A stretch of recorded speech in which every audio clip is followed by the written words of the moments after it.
The outbreak of the Russia-Ukraine conflict was like a thunderclap, stirring up waves in the military world and at the same time sounding a serious alarm for the Chinese Navy. Especially at the critical moment in April 2022, the flagship of Russia's Black Sea Fleet, the cruiser Moskva, unfortunately sank during that intense conflict. This 10,000-ton cruiser, equipped with the S-300F air defense system, was supposed to be a major force in the Russian Navy, yet it failed to withstand the fierce attack of Ukraine's Neptune anti-ship missiles. Its fate is lamentable, and it completely exposed the serious flaws in the air defense systems of Russian-made warships. The Russian authorities claimed that the sinking was caused by a fire that triggered an explosion in the ammunition depot, but the Ukrainian side insisted otherwise. They insisted it was missiles that sank the ship. The international community remains divided on the true cause. Regardless of what the truth is, the Black Sea Fleet was subsequently forced to withdraw from the Ukrainian coast, and its frigates and landing ships were repeatedly attacked by drones and missiles. This series of events highlighted the weakness and vulnerability of Russian-made air defense systems. The Type 051C destroyers of the Chinese Navy are equipped with the RIF-M system, which, like the Moskva's S-300F, belongs to the S-300 series of shipborne models. The Type 051C destroyers were built in the early 2000s, at a time when the relevant technologies for the Type 052C were not yet mature. The North Sea Fleet was in urgent need of large air defense vessels to make up for the Navy's lack of regional air defense capability.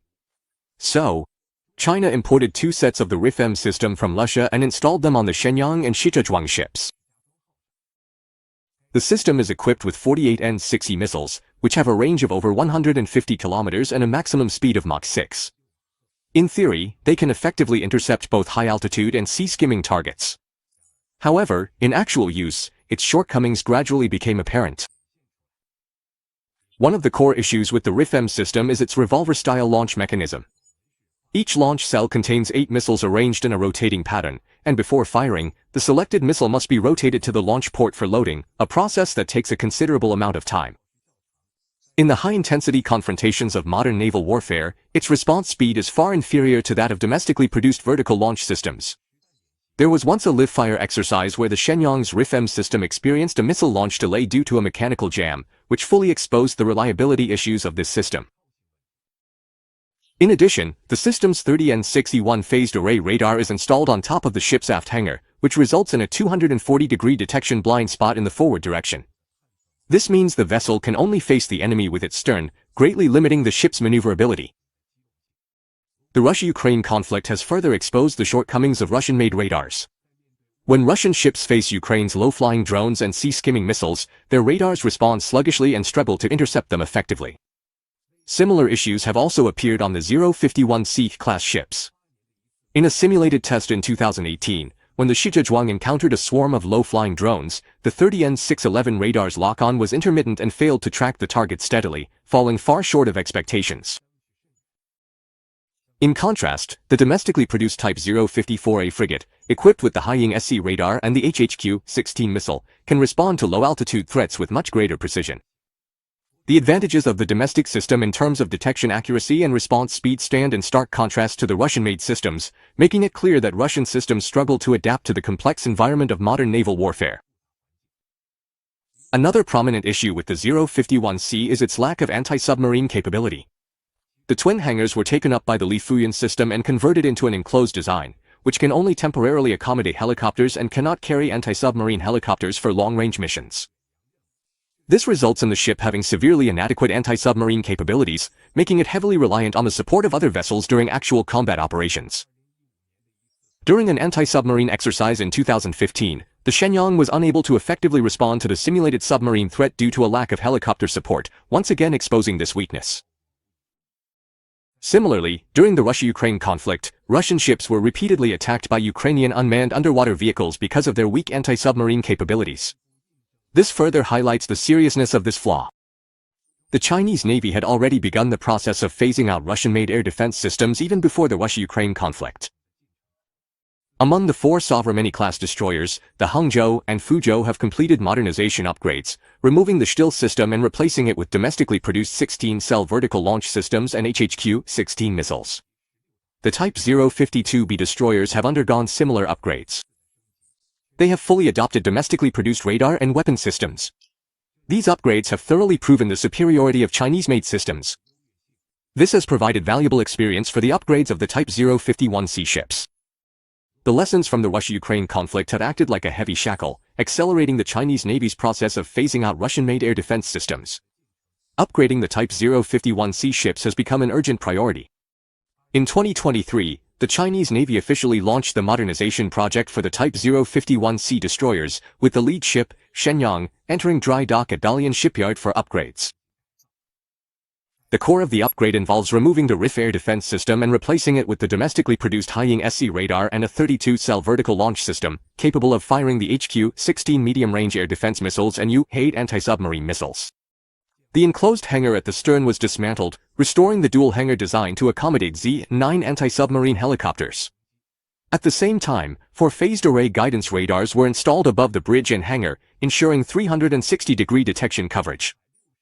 This completely resolved the issue of blind spots. The 2 quad YJ-83 anti-ship missile launchers were also upgraded to YJ-12 supersonic anti-ship missiles, greatly enhancing the ship's surface strike capability. However, the refit project was not all smooth sailing, as the RIF-WM system took up a huge amount of space. After dismantling it, the deck layout had to be redesigned, which involved complex pipeline adjustments and structural reinforcements. The engineers repeatedly optimized the 3D models to ensure the compatibility of the vertical launch system with the hull, going through countless tests and improvements. Only then was the final refit plan determined. At the beginning of 2024, the Haiying SC radar was installed and, during testing, successfully tracked a target missile 50 kilometers away, demonstrating accuracy superior to that of Russian-made radars. After the hangar was restored, the Z-9 helicopter was able to be stationed on board.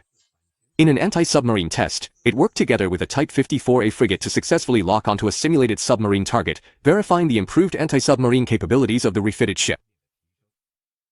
By the end of 2024, the Shenyang had completed its refit and entered the Yellow Sea for sea trials. During these trials, the Haiying-16 missile accurately destroyed a high-speed target, and the vertical launch system's firing efficiency far surpassed that of the RIF-M system. The addition of the anti-submarine helicopter also made the ship much more flexible during blue water missions.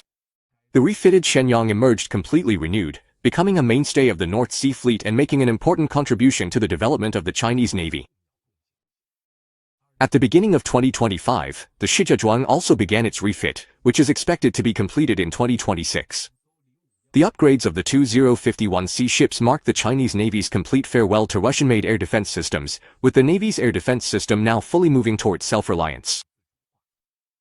The HHQ-9B missiles equipped on the Type 052D and Type 055 destroyers surpass the Russian-made systems in terms of performance, and the versatility of their vertical launch systems is far superior to the revolver-style design of the RIF-M. The HHQ-16 missiles on the Type 054A frigates outperformed the Russian 9M317 missiles in both range and accuracy, becoming the mainstay of fleet air defense. In January 2025, the Type 054B frigate Luaha was commissioned, equipped with more advanced radar and vertical launch systems. This further strengthened the Navy's area air defense capability. The lessons from the Russia-Ukraine conflict have acted like a sharp scalpel, deeply exposing the shortcomings of Russian-made systems and accelerating the modernization of the 051C ships. This process has further strengthened the Chinese Navy's resolve to pursue independent innovation, continuously improving its equipment and combat capabilities. Only by constantly striving for excellence can one remain undefeated in the fierce arena of international military competition. In my view, the lessons the Russia-Ukraine conflict has brought to the Chinese Navy are both profound and far-reaching. From phasing out Russian-made air defense systems to fully embracing self-reliance, the Chinese Navy has demonstrated unwavering determination and formidable execution throughout this process. This is not only an upgrade of our own equipment, but also a demonstration of a high level of responsibility for national military security. On the path of future military development, the Chinese Navy should continue to uphold this spirit of innovation, constantly enhance its independent research and development capabilities, and create even more advanced and reliable military equipment to cope with the increasingly complex international security environment. At the same time, it should also draw lessons from the Russia-Ukraine conflict, strengthen realistic combat training, and improve the troops' combat capabilities and their ability to respond to emergencies. This will provide a solid military guarantee for the nation's peace and development.